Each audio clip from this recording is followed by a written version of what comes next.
Morning, everyone. I'll call our June the 4th meeting of the Nash County Commissioners to order at this time. It's customary for us to start our meetings with a prayer and a pledge of allegiance to the flag. I'll call on Ms. Lou Richardson to do the prayer. And during the prayer, you're welcome to join us, stand and join us in the prayer, or you're welcome to use this time to have a prayer of your own, or you are welcome to have it just as a moment of silence, whichever you desire. And then Mr. Commissioner Outlaw will have the pledge of allegiance to the flag. Ms. Richardson? Let us stand, please. Unto our God, of grace and of mercy, we come to this place at this time to say thank you for all the blessings you have given us, and thank you for leading us and guiding us in all that we do. Bless the efforts that we put forth this day for this purpose. Lead us and guide us and help us understand what it is you'd have us to do to make this a better place in which to live.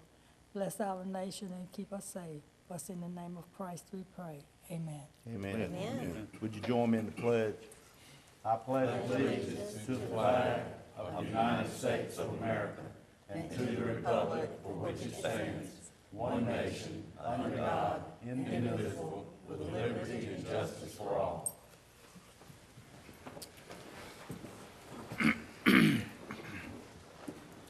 We're now on agenda item number 4, which is approval of the minutes. We had 3 sets of minutes, May the 7th, May the 10th, and May the 21st. At this time, I'd entertain any corrections to the minutes or approval of all 3, if that works okay for you. Any corrections to the minutes? Move for approval. Moved by Commissioner Outlaw. Is there a second? Second. Second by Ms. Wells. Any questions on that motion? All in favor of the motion, let it be known by saying aye. Aye. Any opposed by a like sign? Motion carries. Item 5 is a public comment section. I got to get straight this morning. But I do not have anyone that has signed up, and if there happens to be someone in the audience that came with the idea of speaking, didn't realize you needed to sign up out front, I'd be glad to hear from you, and the board would at this time.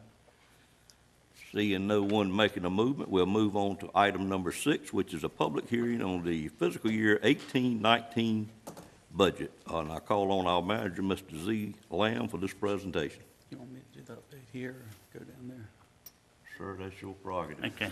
Whatever you feel best at. I'll just do it from here. Thank you, Mr. Chairman, members of the board. The FY 2018-2019 recommended budget was presented to the Board of Commissioners in open session on May 21st, 2018. This public hearing that's coming up has been advertised, and the budget has been made available for review since its presentation, including on our website. Below is a brief overview of the current recommended budget for the coming year. The total revenues and expenditures for the FY 18-19 general fund are recommended at $93,928,346 compared to an original 17-18 general fund budget of $90,307,834. This represents a 4.01 increase over the FY 2017-18 original budget. This is an increase of $652,000 over the recommended budget presented on May 21st due to the request and direction by the Board of Commissioners to increase the original recommendation of a 3% cost of living adjustment to a 5% cost of living adjustment for FY 18-19. At that presentation, it was represented it would actually be about $700,000 more, but various things, including partial reimbursement for DSS positions, brought that down a little bit. The budget, as proposed, is based on a 67-cent tax rate, the same as last year and each of the prior 8 years. This represents the 9th consecutive year the tax rate has not increased. The Nash County 2018 tax year valuation estimate provided by the tax administrator provides for a total valuation for next year, an estimated valuation of $7,330 million, a 1.44% increase over the current year valuation. At 100% collection, each penny of the tax rate assessed will produce $733,000. A 5% cost of living adjustment is included in the recommended budget presented for all full-time and permanent part-time employees.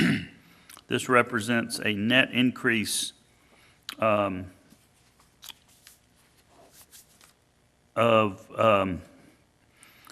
well, that's not correct.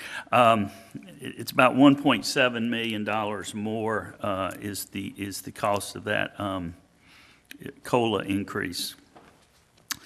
A 5% cost of living increase, the recommended budget includes additional current expense funding of $180,000 for the Nash Rocky Mount school system in an effort to maintain a 10% teacher supplement in anticipation of a 3% increase by the state of teacher salaries over the current year. As some of y'all may have seen, the Senate and the House passed a budget, and increases for state teachers are averaging apparently 6.5%. Some are 2%. It's a sliding scale. And so we will be getting additional information, and the commissioners have indicated that they will do a budget amendment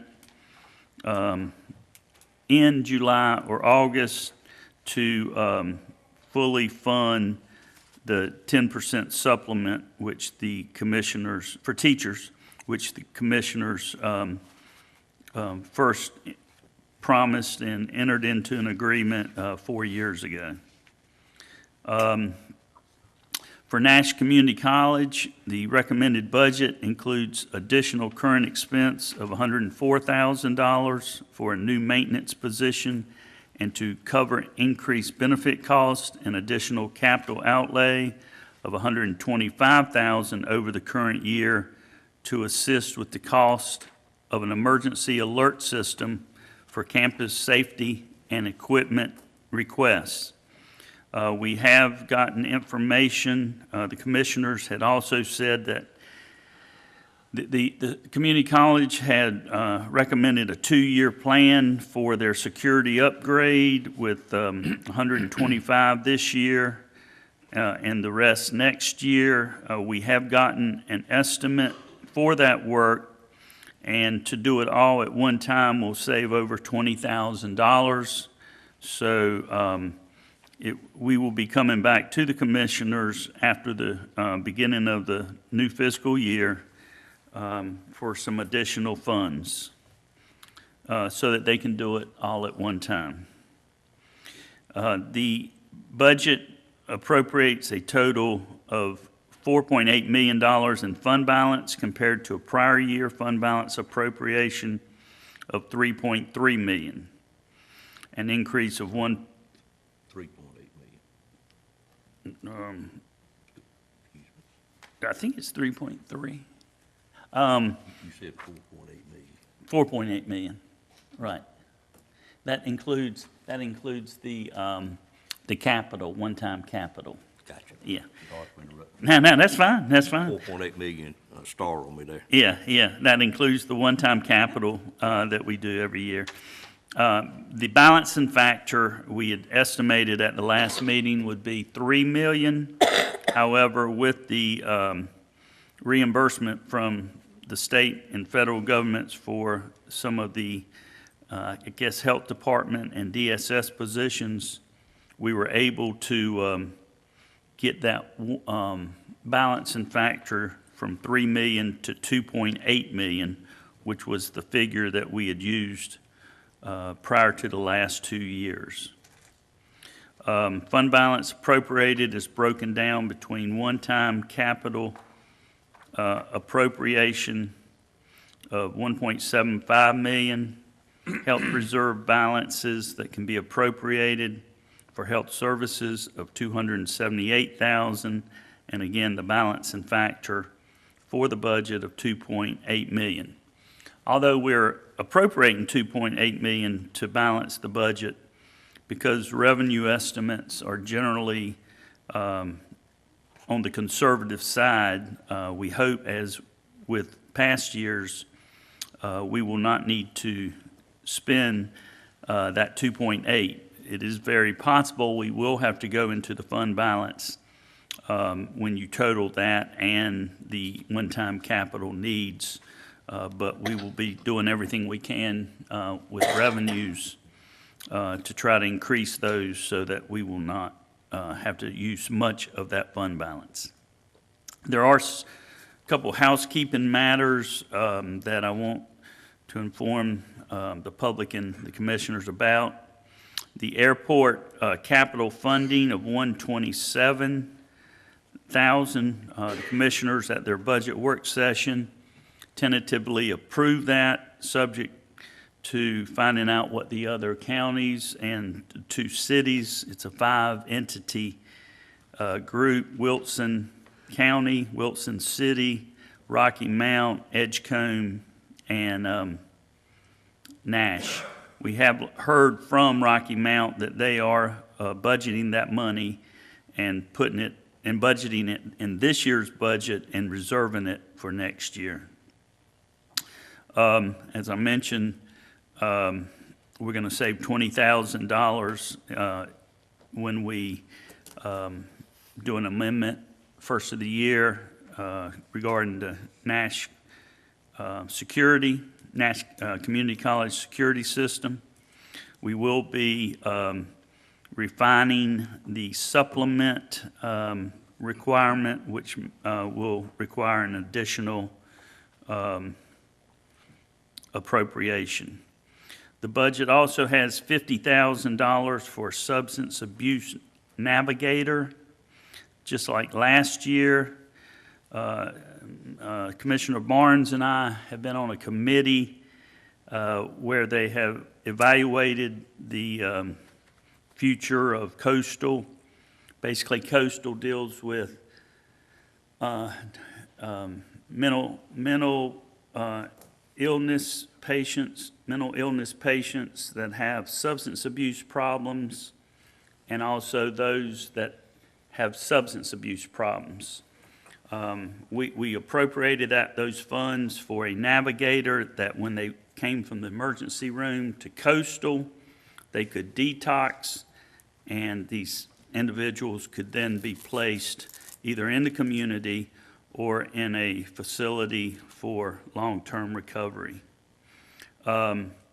That money, I don't believe we've been requested that money, but we still have it in the budget. So we'll have to find out exactly what their intentions are. We have budgeted $150,000 from the hospital foundation. That has not been confirmed that we're going to receive that. That's for the community paramedic program, which is costing approximately $220,000 a year. Last year, the hospital foundation provided $150,000 of that, and so we have budgeted it, and we are hopeful that we will get that. The budget also, I presented last time, included a fully funded grant of $75,000 from my sister's house that was going to come from the Governor's Crime Commission. We did get an email last week saying that because Edgecombe was not interested in getting a social worker, both counties right now have, through a Governor's Crime Commission grant and My Sister's House, a deputy position, I believe, funded, and both have accepted that in the past. Apparently, Edgecombe DSS has chosen not to receive the $75,000 grant, and therefore they've informed us last week that they would not be applying for that grant for our $75,000 either, because they have to treat both counties the same. During the budget meeting, y'all asked us to find out about what the other entities are doing for My Sister's House. We've, in the past, have contributed $9,200. We have that in the budget. However, we have been informed that Edgecombe does not provide any funding for My Sister's House. We were informed that the city of Rocky Mount has done some in-kind work, including putting a roof on a facility they have. But, we do need further clarification on that funding, that $9,200. May I interrupt you a minute? My Sister's House, is it providing services to Edgecombe Yes. residents also? Yes, equally to Nash and Edgecombe residents. But we got informed last week that Edgecombe did not want to get that money in order to hire a social worker who would be specifically assigned to My Sister's House to deal with people from their county. Would they have to pay for that social worker? No, it was fully funded by the Governor's Crime Commission. Huh? And, So all they had to do was the paperwork yes, to request that grant money. Why don't we, Yeah. further investigate that rather than Mr. Bellfield? Let's look into it. I'm fine with it, but I just, that one just hit me. I understand. It hit me the same way, I but, needed an answer right away. yeah. well, I think we would be better if we just Well, I'm fine. look I'm into fine. it and not jump to conclusions, because it doesn't sound quite right. I'm Yeah. sorry I interrupt you, but No, I that's just, okay. That's fine. We But have I don't want to emails. bury us. I want us to go at it with them, see what we can work out. We have emails that we can forward to everyone where they stated that because they have to treat both counties the same, that's their policy, that, But seems like we're missing a piece to the puzzle that I'd like to find if we Yeah. could. yeah, me too. But we still have that $9,200 in the budget, even though Edgecombe apparently does not appropriate any funds for that program. Special Revenue Fund highlights. The county, of course, levies a tax for the 18 fire districts, and only one fire district is requesting a slight 1 cent increase for next year. Tar River Spring Hope District is requesting a 1 cent increase from 9 cents to 10 cents. Enterprise funds, the county utility, water, sewer fund, and solid waste fund operate as enterprise funds with no property tax contribution. Each fund is supported by user fees. The solid waste program is composed of two elements, the C&D landfill and our convenience sites, recycling centers. No change in the fees are anticipated for the solid waste fund for the coming year. I believe that's set at $125 for households who utilize the convenience sites. The Public Utilities Fund is recommending, and the ordinance, which we will present to you this after the public hearing, does restructure consumption tiers along with an increase rates based on volume and a $10 increase in the base fee effective July 1. Enterprise funds by law are required to be self-sufficient. Otherwise, they are supposed to be rolled into the general fund if the general fund is subsidizing it. So in the current year, it did have a fund balance, but it has depleted its fund balance.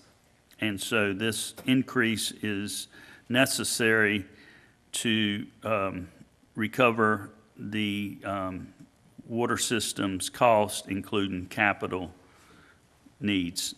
The budget ordinance is included in the agenda for your consideration. And at this time, I would turn it back over to the chairman so we can have a public hearing on the spending plan. Thank you, Mr. Lamb. First, any discussion or questions from the board members on that? And Mr. Belfield, on My Sister's House, do you serve on that board, or does any member serve on that board? No. No member. No member serves on the board, okay. Okay.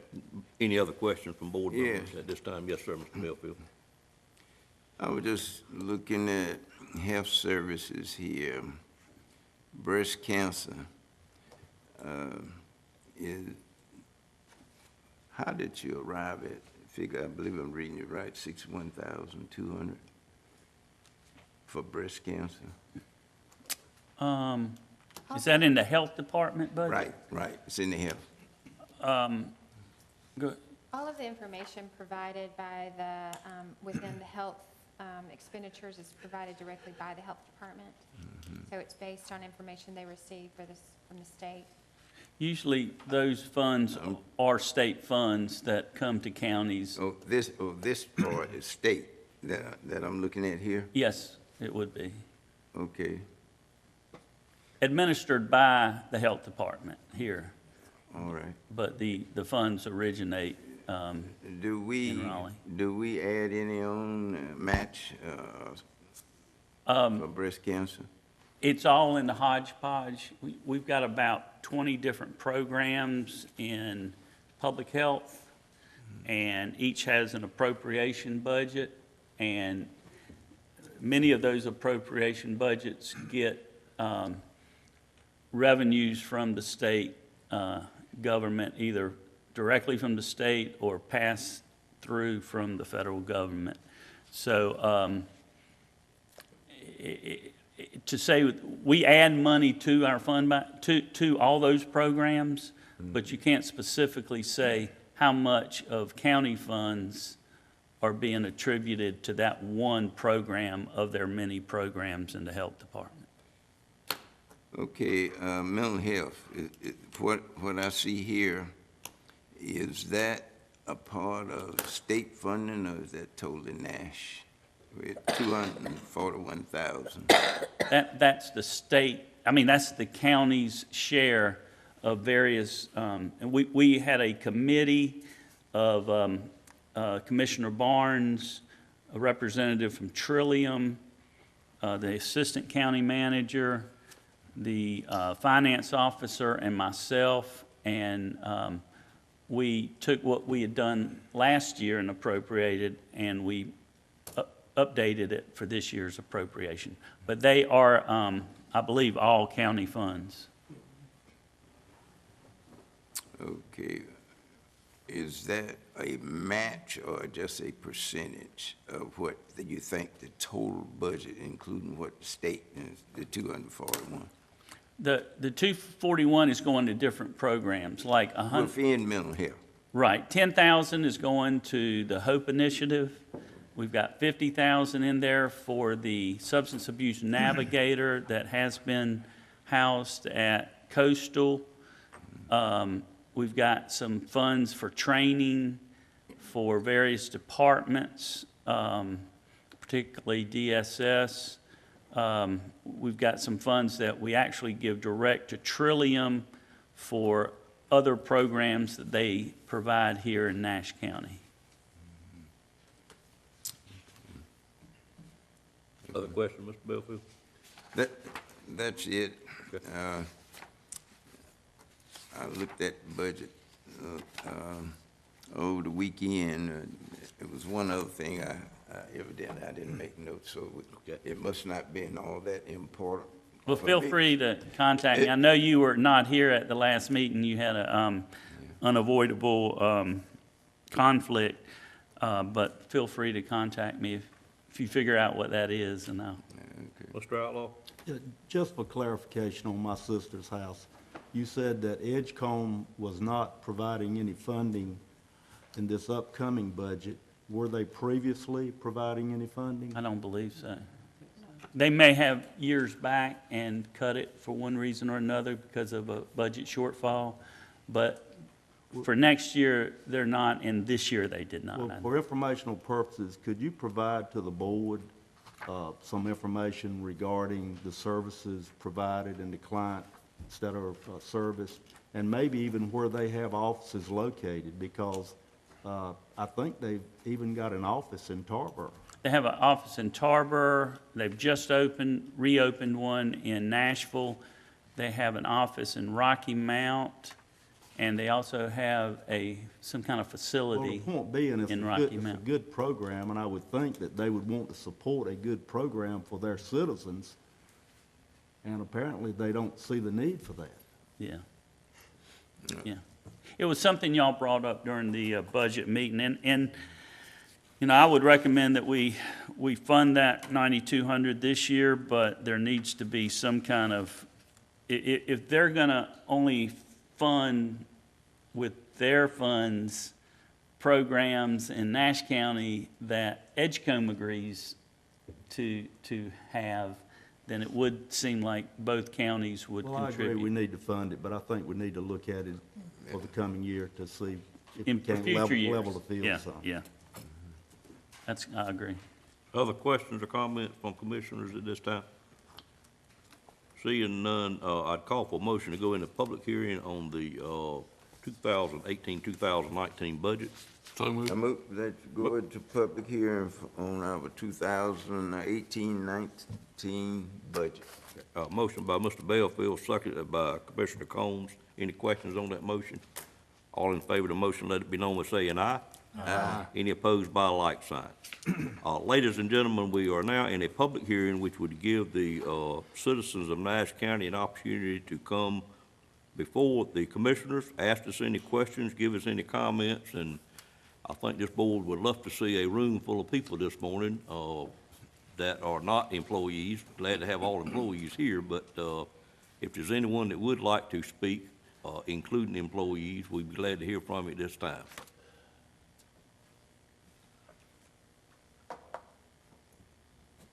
Are you raising your hand, sir? No, I'm just telling you, good job. Okay. Thank you, sir. Appreciate it. Well, we'll welcome comments in the positive nature also. But seeing no one come forward at this time, I'd entertain a motion to close the public hearing. So moved. Moved by Commissioner Bellfield, second by Commissioner Outlaw motion, second by Commissioner Bellfield. Any questions on that motion? All in favor of the motion, let it be known by saying aye. Aye. Any opposed by a like sign? Mr. Chairman, as has been the practice of the board, we would ask you to, at this time, approve the budget ordinance, which is in your packet. All right, the board has an option at this time to approve the budget ordinance, as our manager has pointed out, or we do have one more meeting, we could approve it. If you're gonna have any other questions, I personally, as chair, do not see the need of delaying it anymore with the few questions we had this morning, but what's the pleasure of the board? I'll make a motion, we approve the budget as presented. Second. All right, I have a motion by Commissioner Combs, and I have a second by Commissioner Wells and Commissioner Richardson at the same time. Any questions on that motion? All in favor of the motion, let it be known by saying aye. Aye. Any opposed by a like sign? Motion carries, and the 2018-19 budget stands approved by the Board of Commissioners at this time.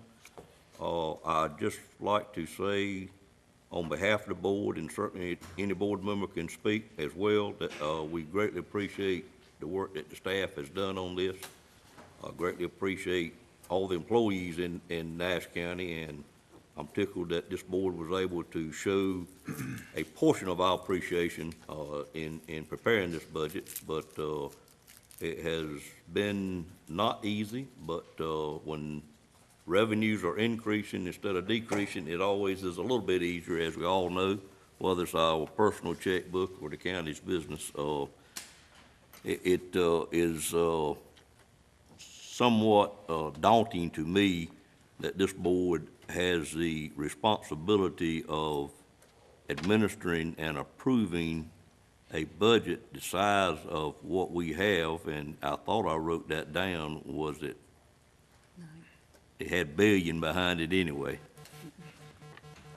What was that figure, Mr. Lamb? Our tax base? or No, total? your total collection, Total budget, total, I think it was 89 million and 93 with, That's right. grants and things that were added in. I think what started me was the total assessed value for the county. 7,330,000,000. Yeah, that was the number that started me, that we're responsible for the assessment of $7+ billion in Nash County. But anyway, a job well done. Any other commissioners wish to comment at this time? The only thing I say too is, job well done. And, we've done everything, to try to work with the different agencies and funding them here in Nash County. I did have, one concern from, the Right Center about a grant, but, I think that might be already solved. Good. I think that's you on that committee, aren't you, Ms. Richardson? With, Spalding? Senior Center, yeah. yeah, Mhm. yeah. We appropriated our money last week. Yeah, okay. I did forget one thing, Mr. Chairman. Yes, sir. The Spalding Center, as y'all know, the county's been funding $40,000 a year for its operations. We have that in the budget. I'm gonna be working with Commissioner Richardson to get a final determination of the future of the Spalding Center. And with that campus being purchased by an entity that is, we understand is going to have a charter school there, it's unclear right now what that means for the Spalding Center, but we do have that money in the budget, and once we have resolution of their location and continuation, those funds will be released. But the last thing I heard from one of the Spalding alumni members was that they're negotiating with them to be able to use the facility. Right. I do also, I read this part, that the person that's in charge of the charter school is saying that they are going to allow the community activities to Yeah. be a part of the center. Yeah. So they're working on a negotiation of, so they can continue to be there. Great. It's not final yet, Right. but they're working on it. All right, thank you, Mr. Lamb. And prior to moving to item 7, Mr. Lamb, I'd like to request that if you would, prior to our next meeting in June, contact Eric Evans over at Edgecombe County and have a discussion with him about my sister's house and just see what that was going on, you know, and so forth. If you and he could do that and report back to the board at the next meeting, Yeah. I think it would behoove us to try to nip that in the bud sooner than later, just make sure we hadn't misunderstood something about this grant. Yeah, we have a telephone conference call, the two of us scheduled for tomorrow, and that's one of 4 items. Okay, great. That are on All right, we're now on item 7.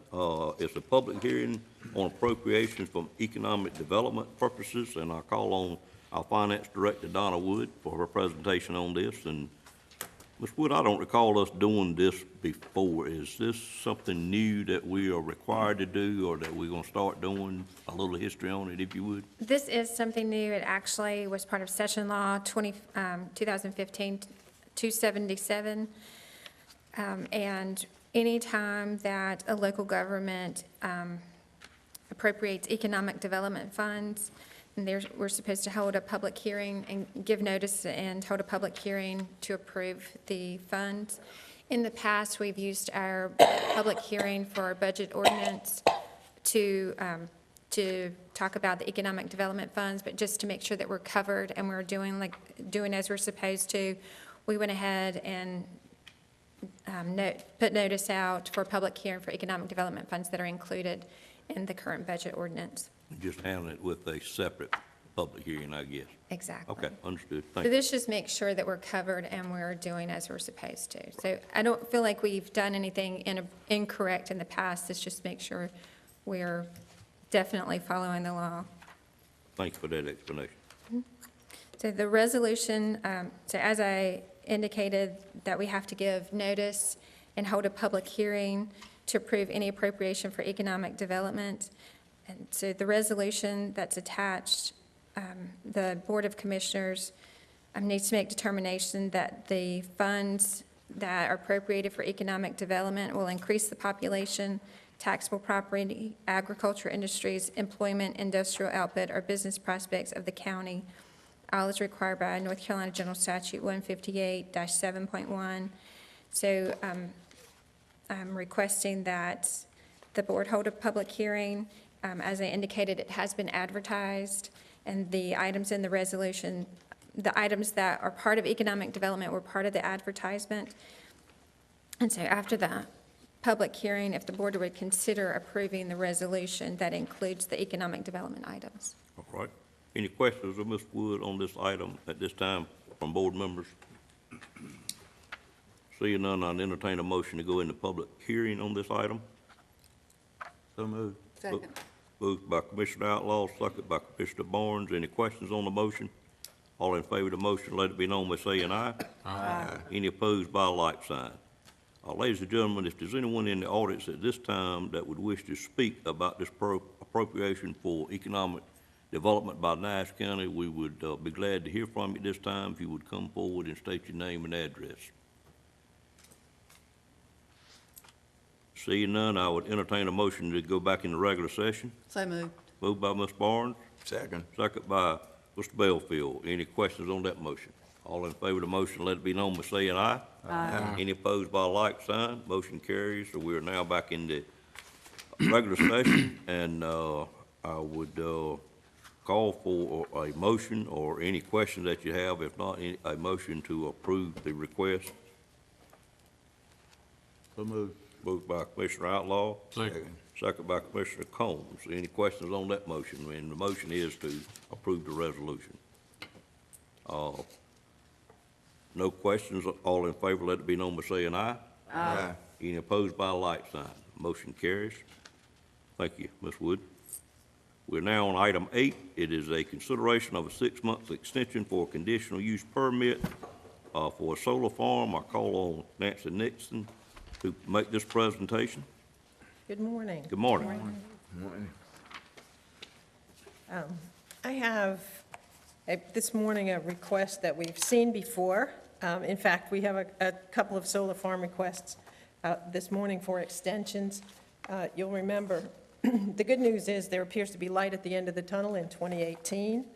You'll remember that conditional use permits that are issued for solar farms are considered site-specific developments, and they start out with a 2-year vested right, and following the expiration of that first 2 years, if the project has not started, then the commissioners have the authority to issue 6-month extensions through the UDO. What we have this morning is 2 solar facilities on Fraser Road. And they are, I'll tell you, it was originally permitted. The site was originally permitted with 3 sections. You can see there's 2 on the north side and 1 on the south side. During a previous extension request, this portion on the south side was allowed to expire, and so the current request for extension includes the property as you see it. This is conditional use permit 141102, was originally authorized in January of 2015, and since that time, the company has done a number of activities and has tried to progress forward. There's a portion of the process that involves a series of analyses and approvals by Duke Energy, and that has been reported for the last, I would say, probably pretty close to 18 months as being a holdup. There's been a logjam in that process, and it appears that that is kind of letting go and that projects are beginning to move forward. And that is what the applicant cites as the reason for not starting these projects at this time. A 6-month extension for these two, which is Spring Hope Solar 2 and 3. A 6-month extension would allow the project to continue to survive, I guess, or allow that permit to continue to be operated on until January 5th, 2019. And our information from the applicant is that the permits are expected late, or progress is expected on the projects late this year, 2018. And it does not require a public hearing for the action in order to approve the extension, but I will tell you that Steve Evans with the applicant is here, should the board have any questions for him. All right, any questions from board members at this time? Mr. Combs, I think this one's in your district, if I'm not mistaken. Yep. Mr. Belfield? Do they, most of these solar farms or the companies that are handling it, do they wait before they do any construction? Wait until they get sure that they have a contract with an energy company before they do anything? Typically, there's a portion of due diligence that they do ahead of time before they apply to us, but then there's another analysis that's more technical that requires Duke, and if you don't mind, I'm going to ask Steve Evans to answer that, because I'm not quite sure how that works technically.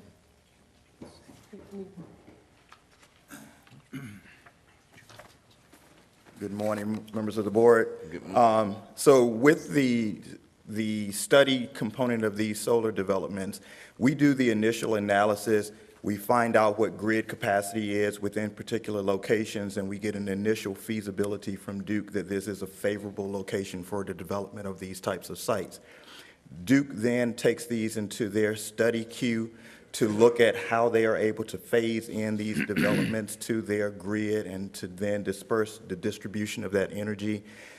Duke has been swamped with the number of solar and renewable energy requests that they've received, and in their own internal politics of things, it has moved to a grinding halt, or did up until the very recent.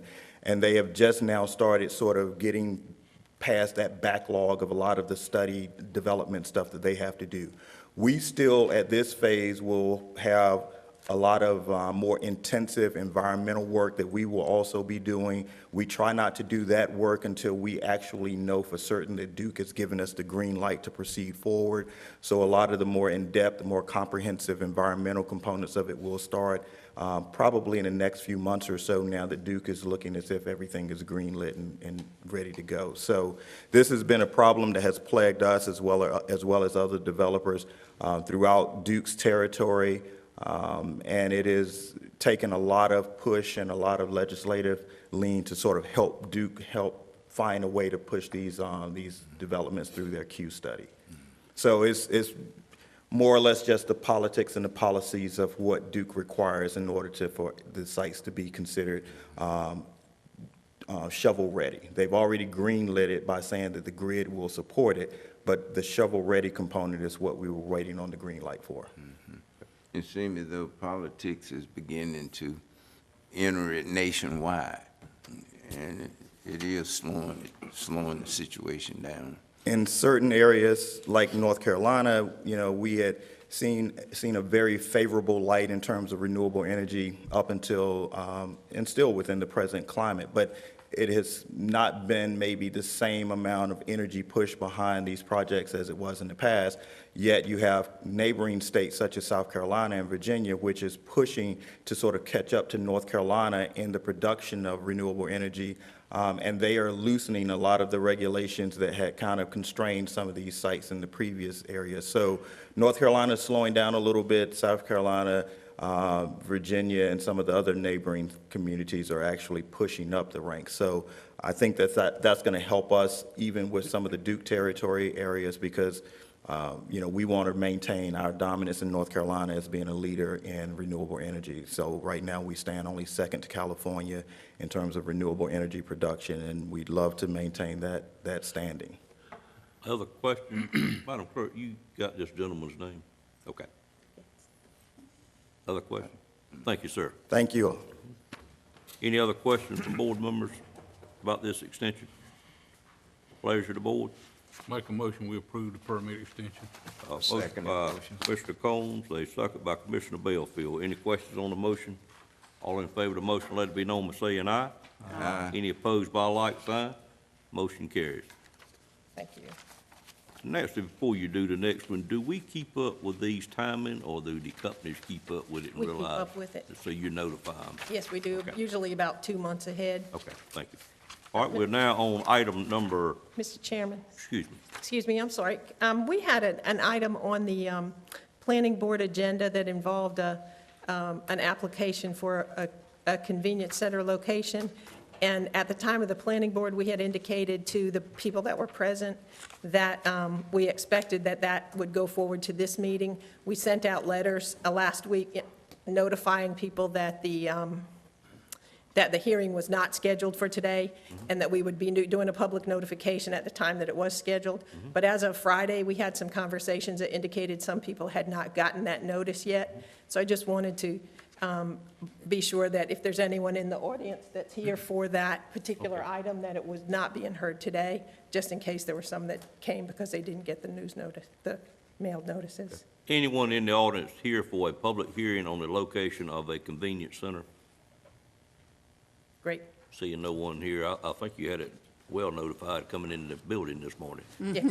Well, you never can tell, so. All right, we'll move forward then to item number 9, which is another extension for a solar farm, to be presented by Nancy Nixon.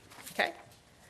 We have another, as I said, another solar farm request on the agenda, and that is, this one is for 2 farms, and I'll show you where these were. These are in the northern part of the county. Let's see, these are Tate and Higgins Solar.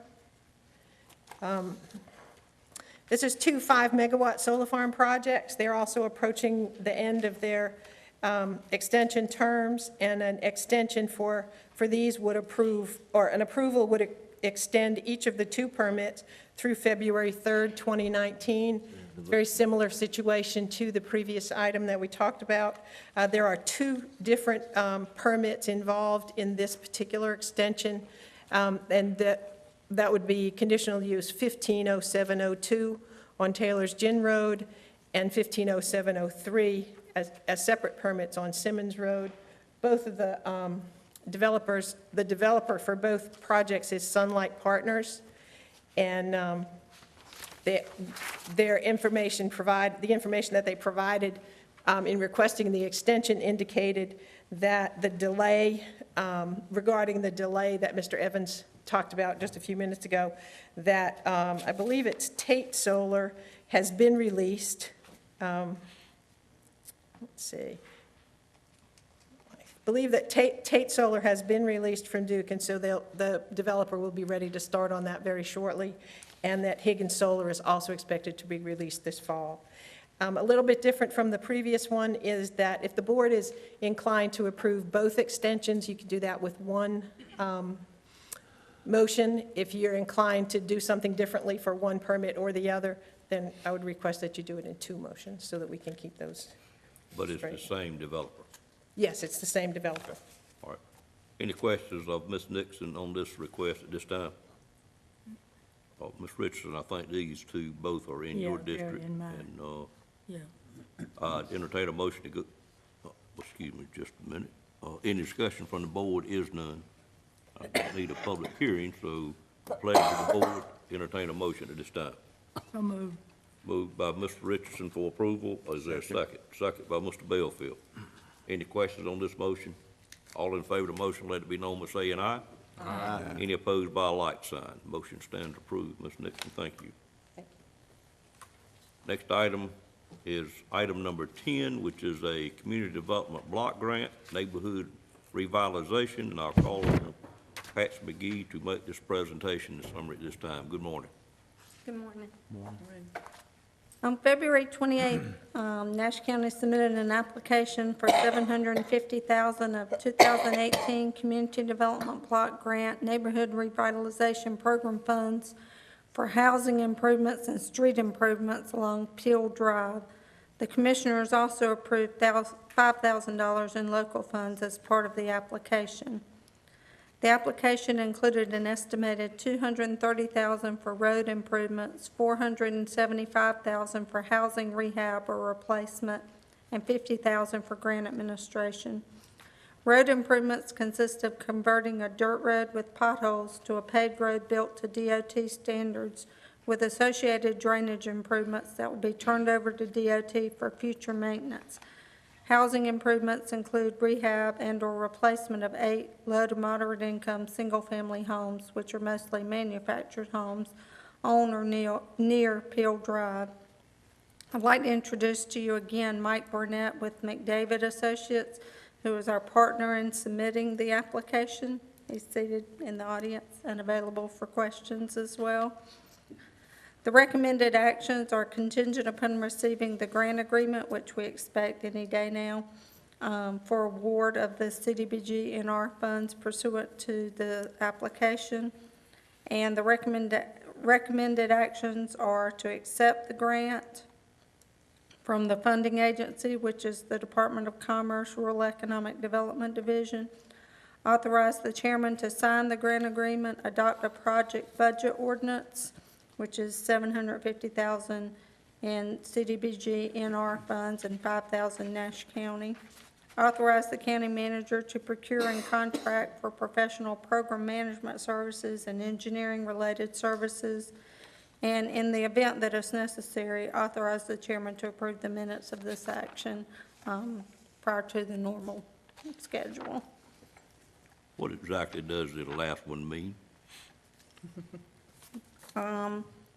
It means that if the state wants us to take some action that requires approval of the minutes prior to your next meeting when you would normally approve them, which we honestly don't anticipate at this time, that you would sign the draft minutes. Understand. Any questions of Ms. McGee on this request at this time from board members? Seeing none, you've made an offer to include them all together. I'm going to break it down just a little bit because I feel like the finance budget ordinance maybe should be separate. But let's take the first two first, which is call for a motion to approve the grant and call for a motion to authorize the chairman to sign the grant. Could entertain a motion on those two first? So moved. Moved by Commissioner Combs, a second. Second. Second by Commissioner Barnes. Any questions on that motion? All in favor say aye. Aye. Any opposed by a like sign?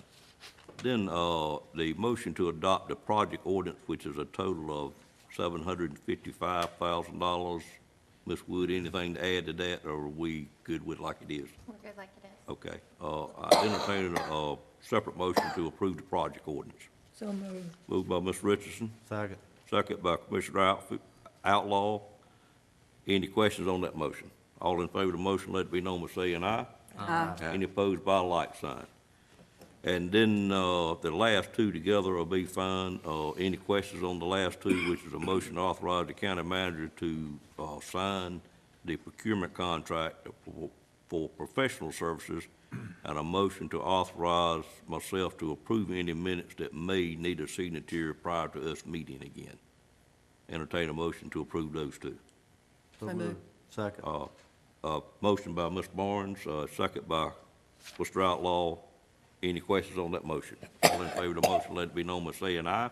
Aye. Any opposed, like sign. Motion carries as well. I think we got it all taken care of, Mr. McGee. Thank- We'll move to item number 11. Hadn't received a signal from anyone yet, which is an urgent repair program. Mr. McGee, if you want to make this presentation. Sure. And I'm going to put up here some pictures of the homes that were assisted. In May, we submitted the certificate of completion and final cost to the North Carolina Housing Finance Agency for the Urgent Repair Program 2017. They subsequently notified us that we have met all requirements to close the project. We worked with the Wooten Company to use $71,975 to rehabilitate 10 single-family homes, and of the 10, 9 were occupied by very low-income residents and 1 by a low-income resident. Of the 10 homes, 6 included elderly residents, 6 included disabled residents, and 2 included military veterans. We worked with 2 local contractors who completed the housing improvements well within schedule and budget. On your screen are photos of the 10 homes, and details on the housing rehabilitations and cost are in the project management report, which you have attached in your agenda. And the recommended action is to authorize closing of the 2017 Housing Urgent Repair Program, including the grant closeout ordinance. Any questions on this item with Ms. McGee at this time? Actually, I'm sorry, we later decided, I think, that Donna would do the grant closeout ordinance later in the agenda. So any action to take on item 11? Just to close the ordinance, no specific action. She'll take care of that. To make sure I'm straight, we don't need any vote on item 11. It'd be taken care of under finance? Yes. Okay. Any questions about this closing of the urgent repair grant at this time? This grant, wasn't this grant for low income? Yes, sir. Well, I noticed you just described just one low income out of the 10. I thought 1 was low income and 9 were very low income. She said it right fast, but she said 9 very low income, 1 low income. Yes. Okay. Yes, sir. Any other questions? Who were your 2 contractors that did this work? Do you recall? If not, that's I fine. don't know right now, but I'll get that to you. We have so many working on our different I projects. understand. I had a situation where somebody was looking, one of our agencies was looking for someone like that. If you'll just send me those 2 names, I'll forward it to them. Certainly will. All right, since there's no action under this item, I would move to item number 11. With Ms. McGee, you also have this one. It's single-family rehabilitation loan pool disaster recovery. Yes, sir. This is a good item. Nash County's 2017 Essential Single-Family Rehabilitation Loan Pool for Disaster Recovery Program requires a grant project ordinance amendment. Nash County was originally awarded $150,000 in ESFR LPDR funds by the North Carolina Housing Finance Agency to repair 3 homes impacted by Hurricane Matthew. Those are nearing completion, and recently Nash County submitted 11 additional Hurricane Matthew home repair requests by way of McDavid to the North Carolina Housing Finance Agency for consideration for ESFR LPDR funding, and they have been approved. This results in the need to increase the budget to $700,000 at this time so we can proceed with awarding contracts for those additional housing repairs. I won't read the eligibility requirements unless you want me to. We've gone over those before for the program, but they are included for your information. There is a possibility that we'll come back later with more funding, but we are prepared to open bids just in a few days for those additional homes, so we wanted to bring that to you at this time. So the recommended action is to approve the project budget ordinance amendment. All right, any questions must be given from board members at this time? Seeing none, pleasure of the board. Approve. Mr. Wells, make a motion to approve the budget ordinance. Is there a second to that motion? A second. Second by Mr. Belfield. Any questions on the motion? All in favor of the motion, let it be known by saying aye. Aye. Any opposed by a like sign? Motion carries as well. Thank you. Thank you, ma'am. Item number 13 is a contract for agreed-upon procedures. Ms. Wood, call on you to tell us what agreed-upon procedures might be. Okay. So the North Carolina Office of State Auditor is requiring a separate agreed-upon procedures engagement for Medicaid intake and eligibility determination. This is outside the scope of the standard audit, so it's just separate procedures that are required now. Where normally just part of our compliance audit. This is separate that the state is requiring. The engagement is solely to assist the North Carolina Office of State Auditor in offering an opinion on the state's comprehensive annual financial reports as it relates to Medicaid eligibility. Nash County received a separate engagement letter for these procedures and an additional fee for this engagement because it's outside of the scope of the standard audit. The Local Government Commission requires the governing board to approve the contract. This contract is with Thompson, Price, Scott, and Adams. The fee for the engagement is anticipated not to exceed $7,500. Okay, any questions on this item? Is this something that we were doing previously anyway, and it's just now been officially designated from the General Assembly, or what? We were doing testing of the program, but this is actually separate procedures that the state's requiring. So this is actually new. So we were doing some testing, but there's additional testing that they're requiring. I think it's to get out, I'm not sure of the full background of it, but I don't know if it was the timing on some of the compliance issues or additional items that they're requiring because of Medicaid. But there was testing on it in the past. So next year, I would assume this would be a part of the standard audit. It would be included? I would think, I don't know if they're always going to have a separate agreed-upon procedure going forward just because of these items. So I'm not sure how that will fall out. Okay.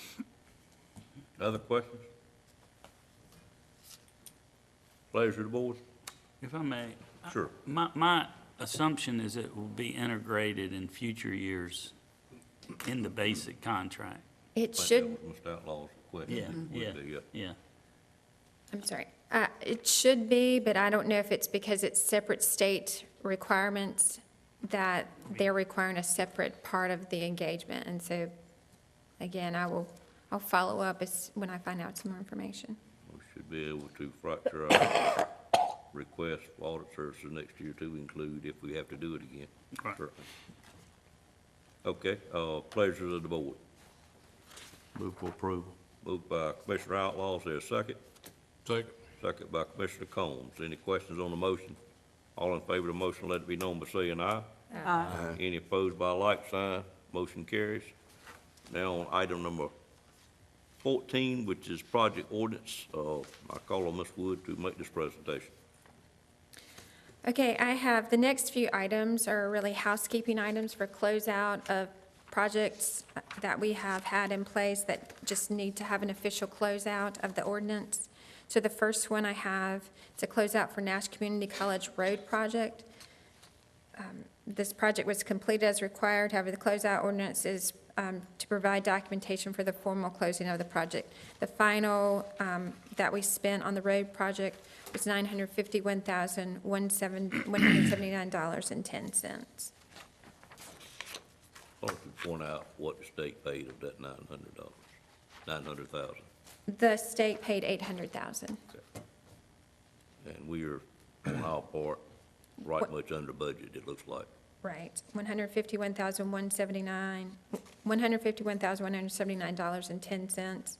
And the original, the amended budget was $212,528.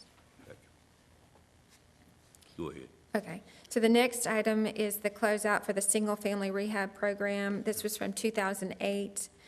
The project was completed in June of 2010, but we just need the formal documentation. The actual expenditure on this 2008 single-family rehabilitation program was $370,210. And this is the item we just looked at with Ms. McGee? No, this was Okay, from no. 2008. We'll have Okay. that one's the 2017. Okay. 2008? Some housekeeping. The next item is a Go ahead. closeout for the abandoned manufactured home grant. This grant ended up, we spent, the abandoned manufacturing housing grant was $34,340. Owner contributions were $900. It was, we ended up actual spending of $35,240 on the program. On that one, do we have anything active at this point in time for that? I think that program's been Right, all the eliminated. programs are, everything is completed at this point. And we still have a very large number of abandoned mobile homes in the county, as we all know. I guess, Mr. Manager, if you would just see what's available, and if nothing is available, let the commissioners know. I don't know whether we'd have any interest in it, but it was a very successful program, and I can see spots where they did get gone, and we were eliminating the fees at the landfill at the time, but if it's completely gone, I think we might want to look at, just see what we could do to keep it active. She might have more. Okay? We had investigated that about 18 months ago, I believe. We had one of the inspectors update the grant application and contacted Solid Waste of the state, and at that time, they didn't have any funding for the program. I guess it's technically still eligible, but they didn't have program funding at that time, and we haven't heard anything different since then. We actually have a framework similar to the original application that's ready to go, just about ready to go. We just need to be tweaked if it came back up, but we haven't heard anything yet. Okay. Be glad to. Maybe we just check one more time then. Okay, thank you. Ms. Wood?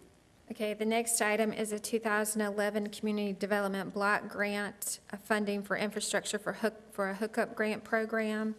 It ended the actual revenue and expenditure was $53,247.42. The next item is the closeout for the Hazard Mitigation Plan Grant. The final, and this was it was known as the Nash Edgecombe Wilson Regional Hazard Mitigation Plan. The final on that was $70,000. The next item is the closeout that the commissioners just approved. It's the 2017 Urgent Repair Program Grant Ordinance. The actual spending and receipt on that was $71,975. Are there any questions? Question to board members? The hazardous mitigation, what department was that under? I'm sorry, which one? Hazardous, That. hazard mitigation plan, grant. That was through the Federal Emergency Management Agency, FEMA. So none of the local departments were in charge of implementing that? Nash County was the lead on that project.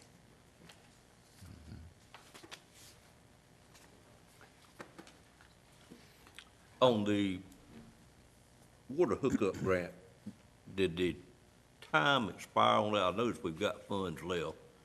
We're getting ready to do another district where I'm sure we have some residents that could use that, but is it a time constraint that makes us close that out? Or is it possible we could keep it open to have that money available for the next district?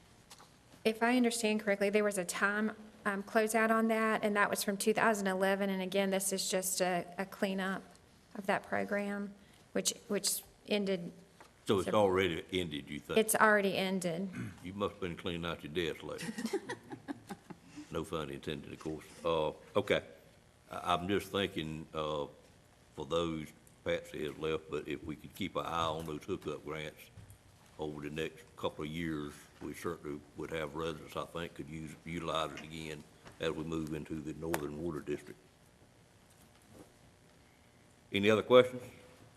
If not, your request is to approve these project closeout ordinances, and I'd entertain a motion if there are no more questions at this time.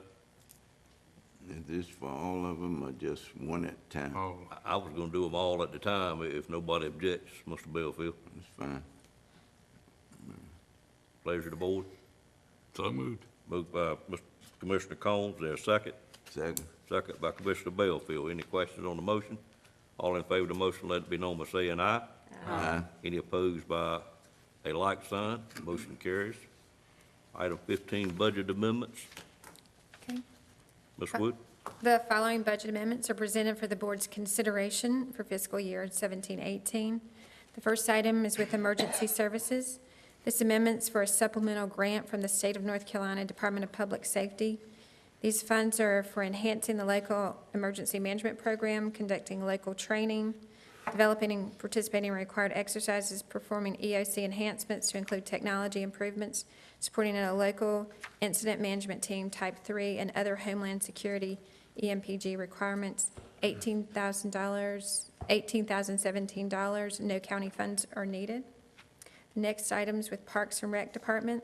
This budget amendment makes funds available that have already been collected in sponsorship revenue for spring sports, soccer, t-ball, baseball, and softball, $7,740. No county funds are needed. The next two items are with the Senior Services Department. The first one is an amendment to correct the reallocation of subsidiary funding between the services for home community care block grant programs. It's a decrease of $1,104. Actually, no county funds are requested for that one. This next amendment is to budget the grant proceeds from North Carolina Department of Insurance for Senior Health Insurance Information Program, which is the SHIP program, and additional revenues received through donations and local receipts to support departmental activities. Total for all of those is $8,113. No county funds are requested. The next item is the Soil and Water Conservation Department. This amendment is to budget donated funds received from Nash Produce for the annual catfish luncheon. It's $1,000. No county funds are requested. And also, the next item is with Soil and Water. This amendment is to budget grant proceeds from the North Carolina Foundation for Soil and Water Conservation for the Cover Crop Initiative and for reimbursement for travel and training from the National Association Conservation District, a total of $6,332. No county funds are needed. Next item is for library funds. This budget amendments to budget grant funding for Brownsville Memorial Library from the North Carolina Department of Cultural Resources. This LSTA Public Library Association grant is for the scholarship awarded to librarian Jennifer Stearns for the 2018 Public Library Association Conference. Nash County is the pass-through agency for this grant. It's $2,200. Next item was with Department of Social Services. This budget amendment is to budget additional federal and state funding to provide Medicaid beneficiaries transportation to obtain necessary health care. It's $2,500. No county funds are requested. The next item is with the Sheriff's Office. This budget amendment appropriates donated funds to the Sheriff's Citizens Advisory Committee to provide items for needy families and other services. It's $1,155. No county funds are requested. Next item is through the Federal Asset Forfeiture Funds. This amendment is to budget additional revenue received in federal asset forfeiture funds in 17-18 to purchase a new vehicle for the sheriff due to engine failure of the existing vehicle. It's $35,000. No county funds are requested. And the final item is for a transfer, and this amendment is to appropriate the fund balance for a local match for the CDBG Neighborhood Revitalization Program. It's for the match with the grant ordinance that we discussed earlier. It's $5,000. All right, there's 9 budget amendments. Any questions or comments on any of those by commissioners? Manager? Yes, the federal asset forfeiture funds, Are they funds that were collected some time ago that we've just spent? Because I know there was a holdup on releasing those. Is this a new release, or, The funds were actually received in the current fiscal year. but was it like 6 months ago, or is it, I know a few weeks ago, we were told everything was being held up in Washington. These items have been, there are still some funds that have not been received that have been held up. And so this is part of it, but there are still some funds out there that the asset forfeiture fund has not received. yet. Received. Okay, thank you. Well, we saved $10,000 by waiting, because 2 months ago, the sheriff was gonna buy a $45,000 car, now he's gonna buy a $35,000 car. Is that correct, Chief Medina? You don't need to answer that question, sir. Pleasure of the board for these 9 budget amendments. Move for approval. Moved by Commissioner Outlaw, Second. second by Commissioner Richardson. Any questions on that motion? All in favor of the motion, let it be known by saying aye. Aye. Any opposed by a like sign? Thank you, ma'am. Anything else from finance? That's all today.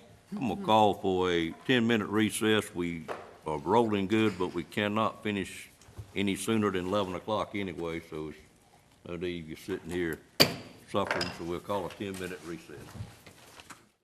I'll call us back to order at this time, and we finished up item 15 and now on item 16, which is board appointments.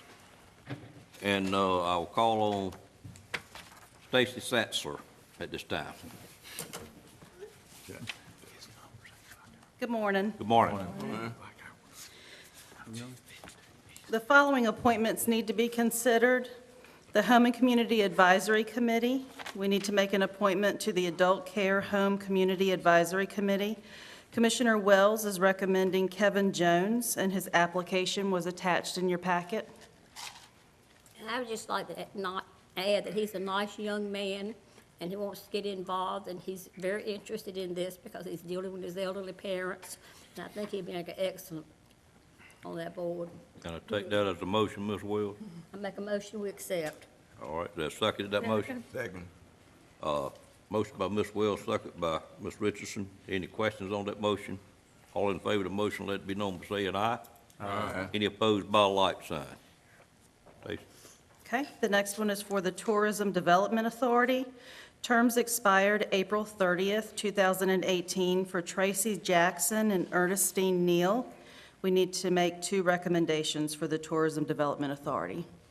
I have 5 people that have expressed an interest for those 2 seats, and I apologize to the board, I just have not had a chance to talk to those 5 people. I'd like to talk to all of them, and I will plan to bring a recommendation to the board at our next meeting in June, so I can get those positions filled, if that's okay with the board. How many members on that board? Is it 9? There are 15. Oh, Mr. Bellfield. 15. Uh-huh. Okay, And out of the 15, there are 5 plus 3, there are 9 of them that are specialty members that have to be out of a certain segment of the community, being either hotel owners or restaurant owners or Yeah, I something. That may be understand. where you got the 9 from. Yeah, I understand that. But these are 2 public members, so they don't have any requirements attached to them. Are they eligible to be reappointed? The 2 that are open are not eligible to be reappointed. That's why we need to fill those 2, which is Ms. Jackson up at Spring Oak and Ms. Neal in Rocky Mount. Ms. Neal has given me one name that she wants to be considered as well, and we've just had a busy month, and I didn't get a chance to call these people, but I will get it done in the next 2 weeks. okay. Thanks. The next is for the Nash County Board of Adjustment. C.A. Gardner's term expired April 30th, 2018. Mr. Gardner's replacement would be filling the 3rd alternate position and would not be a voting member. Anybody, we asked at the last meeting if the planning staff had a recommendation for that. And she indicated she had one name in mind. I don't know where she's at with it, I guess Okay, she left. I'll get up with Nancy. Any member commissioner bring a name for that this morning? Okay. Okay. The next is for the Turning Point Workforce Development Board. On June 30th, 2018, terms will expire for both Helen Collins and Steve Rogers. Each of these individuals have served 3 terms on the board and are not eligible for reappointment. Okay. Any names to bring forward this time? If not, Oh, yeah, but I will get in touch with Michael Williams to see also if he has some suggestions. okay. Okay. Thank you, Ms. Wills. Okay. The next is for the ABC Board. On June 30th, 2018, terms will expire for Jerry Harris and Julia Congleton Bryant. Mr. Harris has served 3 terms and is not eligible for reappointment, and Julia has completed 1 full term and is eligible for reappointment. I advise the board, because I feel compelled to, I received a call from 3 people about, Ms. Bryant, of course, can be reappointed. We should reappoint her if no one has any problem with that. Mr. Harris is not eligible. I received a request from the Mike that runs the ABC board, as well as the chair, Ms. Bryant.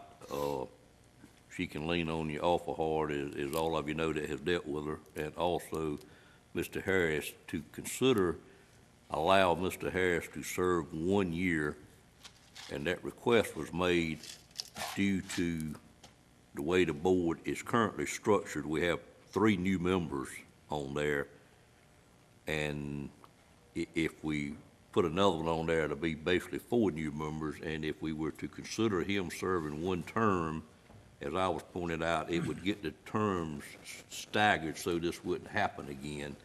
Is there any interest in the board? I know we don't like to do this, but I promised that I would bring it to the board and see if there was any interest in allowing Mr. Harris to serve 1 additional year, not a 3-year term, but 1 year.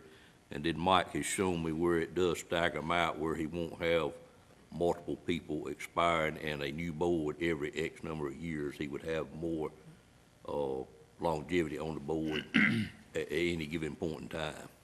It sounds like a reasonable request. They do. All right, if that's okay, Mr. Outlaw, can I take that in the form of a motion? Well, let's do this, let's get rid of, excuse me, let's, appoint Ms. Bryant first, if we could, if there's a motion to do that. So move. Moved by Ms. Richardson, Second. second by Mr. Bellfield. Any questions on that motion? All in favor of the motion, let it be known by saying aye. Aye. Any opposed by a like sign. And now I'd entertain a motion to allow Mr. Jerry Harris to serve 1 additional year on the board. So moved. Moved by Mr. Outlaw, is there a second to that motion? Second. Second by Mr. Bellfield. Any questions on that motion? All in favor of the motion, let it be known by saying aye. Aye. Any opposed by a like sign. The motion carries as well. Okay. The next is for the Nash County Planning Board. On June 30th, 2018, terms are expiring for Chris Sandifer, Leonard Breedlove, Moses Brown, and Jeff Tobias. All of these members are eligible for another term. To your knowledge, they're all willing to serve another term. As far as I know, yes. Okay. Entertain a motion to approve these 3 to continue serving on the planning board. Of course, one of them is the current chairman, Mr. Breedlove.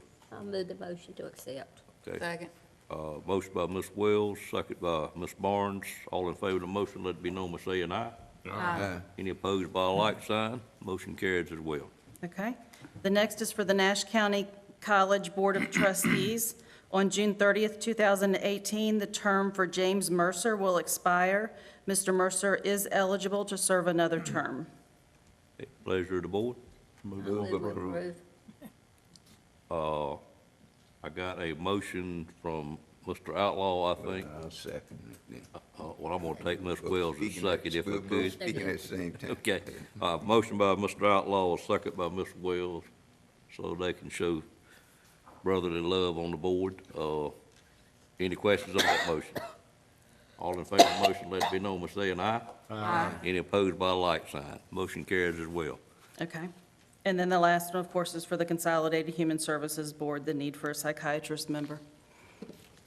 That Any update on that from a board member at this time?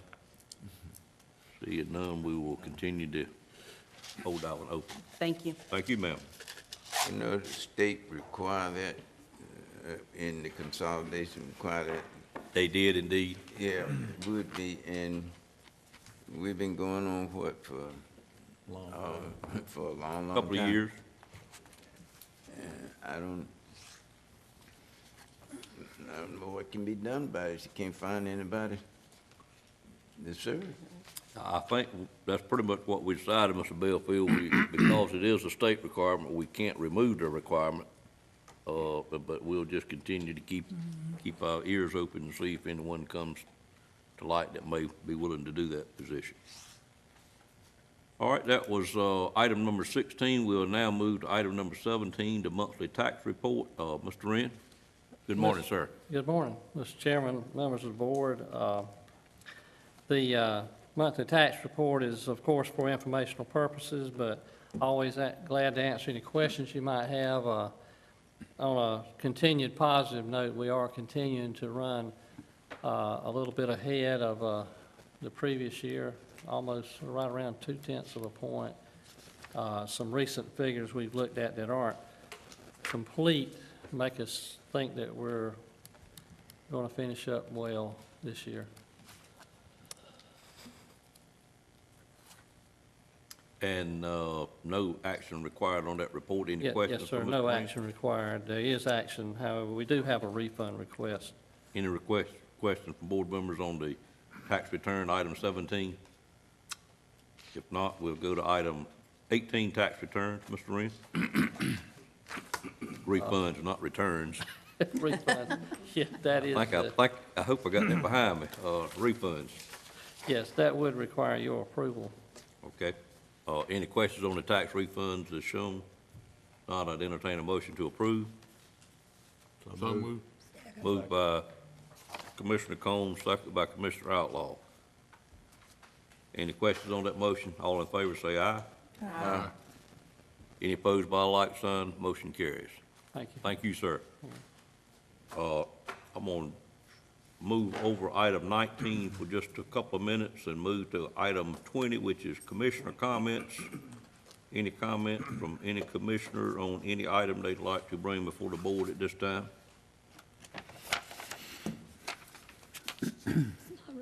Excuse me, not really a comment. I would just like to thank all the board members for us coming together when we're working on the budget. We all have different ideas, but in the end, we are at one. And thank each one of you. Thank you for your comment, ma'am. Ms. Richardson, did you Yes, have an sir. update you were going to give us? Yes, sir. For one thing, I want to agree with you on, and that is the ordinance that we have on the abandoned mobile homes, and I'm sure hoping that we can work out something for that, because that is really needful. It served a good purpose when we had it, and I saw a lot of results. It make the county look a lot better, and a lot of people want to do it, but they just need a little help in doing it. So that's one of the things I'm hoping that we can reinstate and have it working.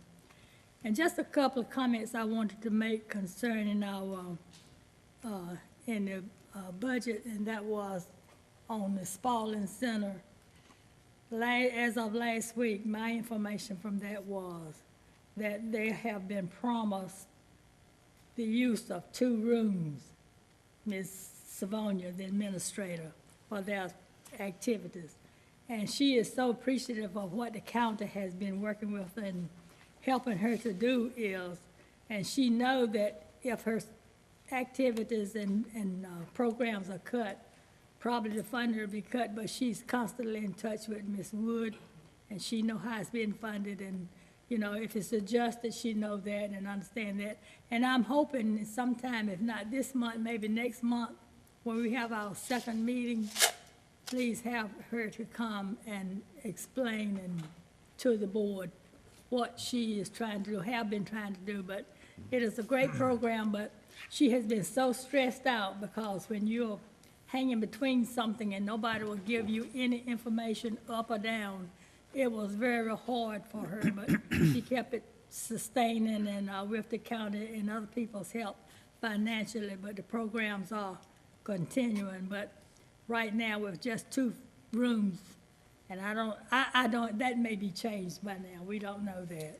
So she's just hanging, but she's doing a great job and doing the best she can with it, but What is her name, Ms. Richardson? Miss Sylvania Richardson, Richardson, and okay. she's no relation to me. I didn't ask that question, but thank you for the information. I'm no way up to her. She's a great lady, hard Oh, worker. I've met her numerous times. Yes. Mr. Outlaw, could you, I know we don't have a second meeting in July, but could you put that on your Yeah. agenda to Exactly possibly in what I was August? thinking. Maybe we Yes. could get her to come in June, That our would be second good. meeting. In Give us- August, our second meeting. Maybe she'll have some more definite We could- information by then. What have we got in June?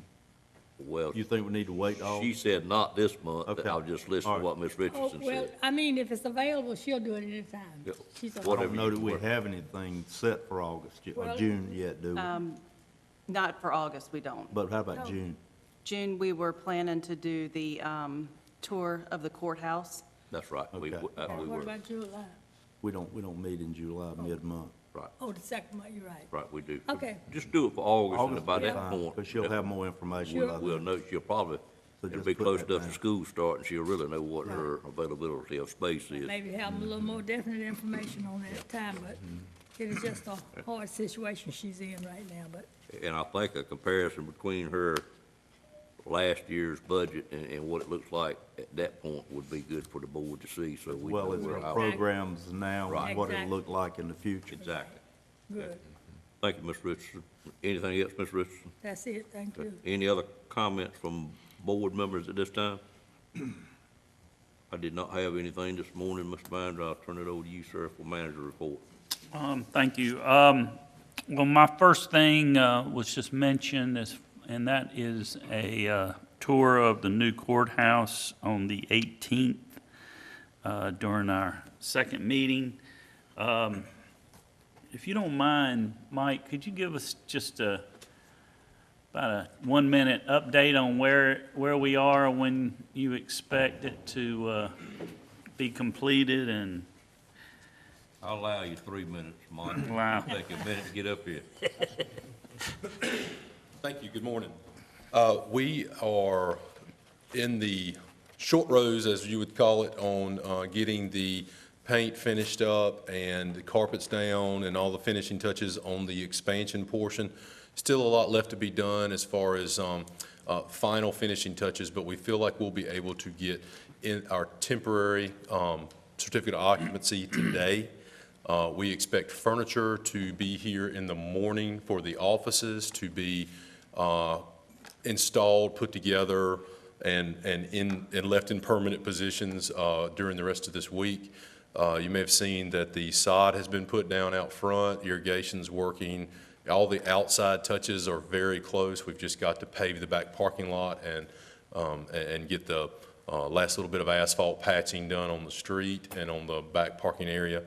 But for the most part, the fire alarms and all the life safety things that have to be in place in order to get a temporary CO will be done, and then we'll have punch list and some final painting and touch-up that will have to be done. But we're in what's known as the punch list section of it right now, and the punch list is going quite well. So we hope to be finished and would like to try and begin court operations in the July 6th, hopefully 6th, the second week of July. I know they've got a court session planned for in that July 6th or 8th timeline. I can't remember if that's a Monday or a Friday, but that's what we're aiming at right now. So we would try to have a ribbon cutting for early July.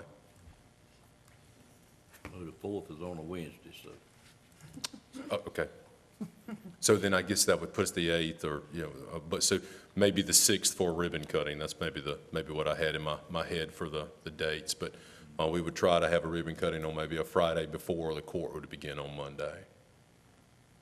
I just say, don't push your contractor too hard. Give him enough time to finish it up. Lots of little final touches, but it's really shaping up and looking nice over there. I can't wait for you guys to come over there and take a look and see what we've been working on so hard on, because it's coming together very nice, very, very nice facility. Mr. Chairman, is there going to be any opportunity, or would it be appropriate for the public to have an opportunity to go in and see the facility? And I think it'd be a very nice idea, Mr. Outlaw, myself, but. at the ribbon cutting, we could have a tour. maybe they could open it up where they could tour them through. I mean, Yeah. it's a pretty nice project. It's nice for the Large public to be capital able to see expenditure it. for Nash County. I think it would be very nice to have the public. we had a right good turnout at our groundbreaking. I remember that day. I would think a lot of people would be interested in seeing it, particularly the tunnel and things like that. I mean, Probably it's pretty state-of-the-art stuff in there. The legal community would certainly like to tour it, I would think, Mr. Durham. Great idea. We could set that up as well and have an hour or so after the ribbon cutting. As part of, yes, sir, we can certainly work towards that. No problem. Any Thank other you. questions on the courthouse? Thank you, sir. Thank you. Thank you. Also, just want to remind everyone that we have another joint meeting with the school board this Wednesday at 3 o'clock in the Commissioners' Conference Room we are hosting this time. The policy work session with the policy committee will be Friday, June the 15th at 9:30. I hope that fits everyone's schedule. You'd check everyone's schedule, yes. We had an update on the commemorative courtyard monument, the teardrop. We received pictures of the monument from our vendor, and the product is very attractive. We approved what we saw, and that triggered the beginning of the shipping process. So we should have that before too long. Chairman Davis and I have been invited by the Carolina Gateway Partnership and Triangle Tire to a dinner tomorrow night representing Nash County. We'll be attending that. Finally, I really do want to stress how much the staff has indicated their appreciation for the commissioners for the 5% COLA initiative. Together with the planned 5% increase next year, I think the commissioners have made a statement of their appreciation for our outstanding county staff. And again, I've heard nothing but accolades and thanks, and I'm sure y'all have too. So on behalf of the staff, I would like to thank y'all. And that's all I have. All right, I will say, I'm glad to hear the staff appreciates what we've done. I have been in the presence the last week with 3 other county managers and their chairman, and none of them appreciated it at all. Quite frankly, one of them was really down on me. County south of Nash County has a lady as their manager. I think we kind of put the heat on maybe some of their budgets, I'm not sure, but they didn't particularly like what this board did. Mr. Chairman, could I make one comment on the commemorative monument? Absolutely, sir. I need 5 more minutes worth of comment. I don't have 5 minutes, but I was thinking when that comes in, it might be appropriate when that is set in place that we have some type of event. Oh, yeah. And also, maybe go ahead and set in place a block with his name on it, Billy's name on it. And if any of you had the opportunity to go over to Bailey and visit his grave site, there's a nice covering, concrete covering with some nice words inscribed on it. And I think it'd be appropriate, since this is the first one and this is what is starting this, that we do something similar here when we set this monument in place. Billy D. Morgan, the years he served, and some words that would be very fitting and appropriate for Mr. Morgan. And there are some words that would be very appropriate. Good words. I believe the words on that one says Nash County first, last, and first, I had it in me. First, foremost, and always. Foremost, and always. There you go. Yeah, that would be, something like that would be very appropriate. Yes. Amen. Thank you. Mr. Chairman, I'll make a comment if you don't mind. Please do, ma'am. With the policy committee, just the location of that, we will be meeting in the EMS training room like we did a couple of years ago to do that work session with the full board and the full policy committee. So what are the numbers? I mean, we got 7 board members. What does the other side of the table look like? We have about 12, 13 members on the policy committee, and then we've also invited 2 other members that are our training committee members.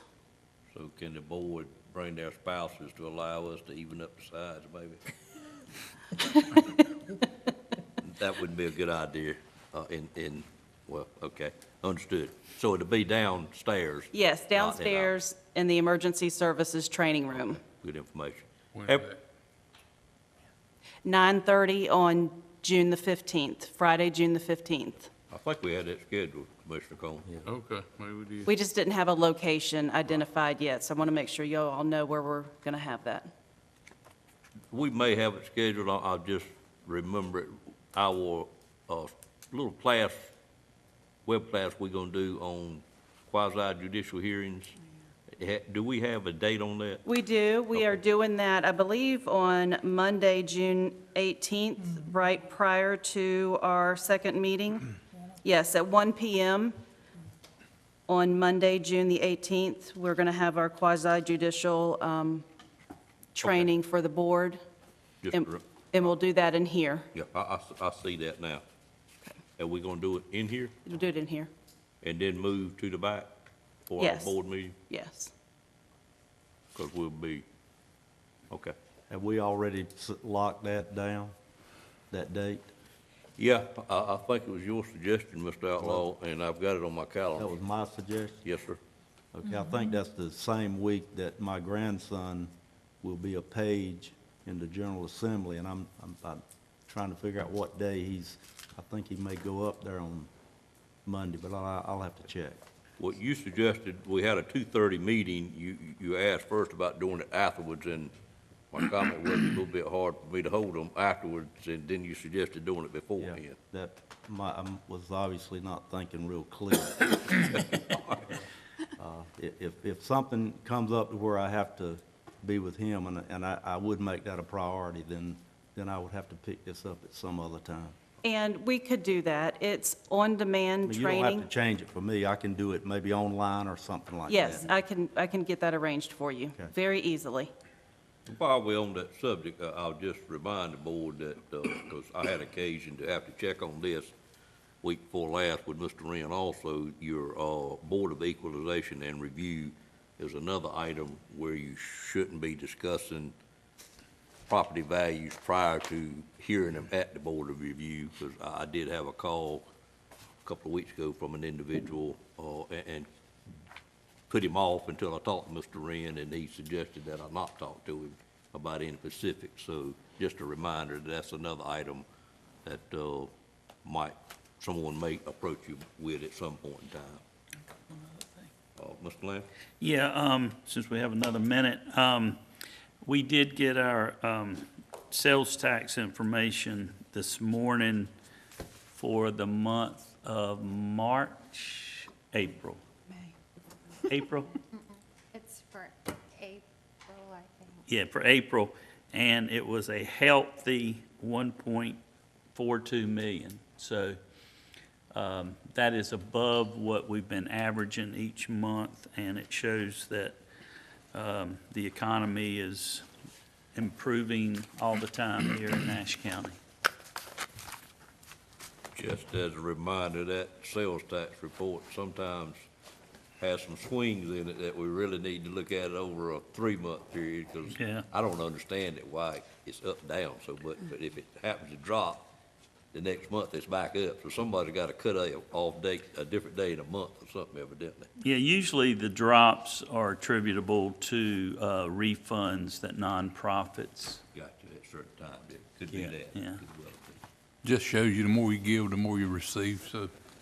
be. More you spend, the more More you receive. give, the more you receive. I don't know who told my wife that, but somebody told her that at some point. Okay, I now have 11 o'clock, so at this time, I'd entertain a motion to call the Board of Equalization and Review back to order at this time for Nash County. So moved. Moved by Mr. Outlaw, Second. second by Ms. Wells. Any questions on the motion? All in favor of the motion, let it be known by saying aye. Aye. Any opposed by a like sign? And I'll turn it over to Mr. Wren. Yeah, Mr. Chairman, at this time, we do not have anyone docketed to be heard. And unless there's someone here for the purpose of this meeting, I would recommend that the board consider adjourning for 2018, the Board of Equalization and Review. Okay, is there anyone in the audience that wishes to make a presentation before the Board of Equalization and Review? I realize, looking at who's in the audience, it would be a county employee, but you'd be allowed to do it as well. Yeah. Or a employee somewhat provided by the county, Mr. Stolson, in your case, sir. All right, seeing no one, give us instructions, Mr. Wren. I'm sorry, what? You just want us to, Yes, sir, you would need to adjourn vote to adjourn the Board of Equalization for 2018. the item that I called you about to ask, did it get resolved? It That did. office building Yes, on sir. Country Club? Yes, sir, there was a error in the, Doesn't matter what. yeah, there was a, But it was it has been- resolved. And the owner he's happy then? Yeah, he indicated that he felt it was fair. Okay, great, that's good. All right, entertain a motion to close the Board of Equalization and Review for, do we go by calendar year or fiscal year? We actually go by 2018 calendar year for a purpose of what how Okay. we define the All Board right, of we'd be E&R. closing it for calendar year 2018. So moved. All right, moved by Mr. Richardson, Second. second by Mr. Bellfield. Any questions on the motion? All in favor of the motion, let it be known by saying aye. Aye. Any opposed by a like sign?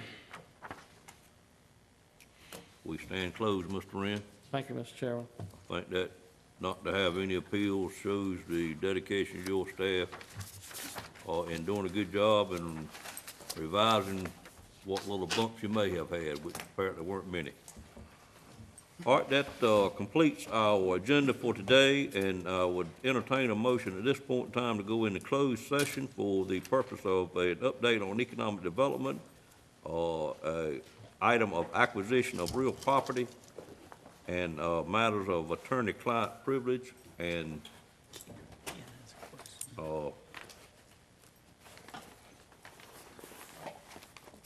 prior to receiving the motion, did you have a question, Ken? I have a request. I'd Yes, like sir. 5 minutes of your time in that session.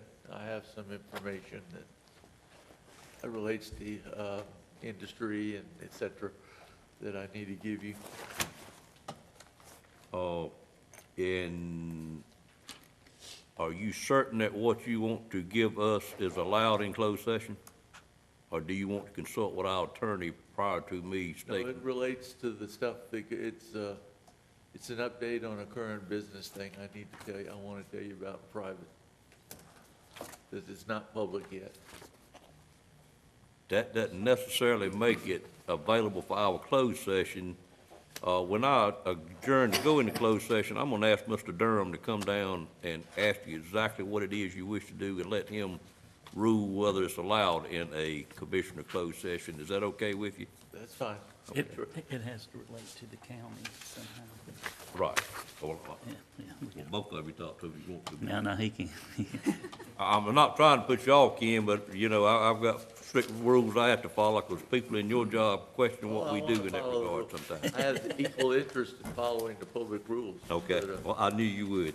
All right, I'd entertain a motion to go into closed session at this time, and I move. moved by that we Mr. go Bellfield. into closed session for attorney-client privilege, economic development, and other matters concerning that you would discuss Acquisition in of the real closed property. session. Got it. Okay, is there a second to that motion? Second. Second by Mr. Combs.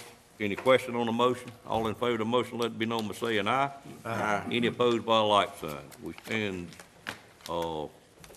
adjourned to a closed session. Do we expect any action to be taken after the closed session? Mr. Manager? Not that I'm aware of. As always, if we need to come out and act on some matter, we will contact y'all if y'all aren't here.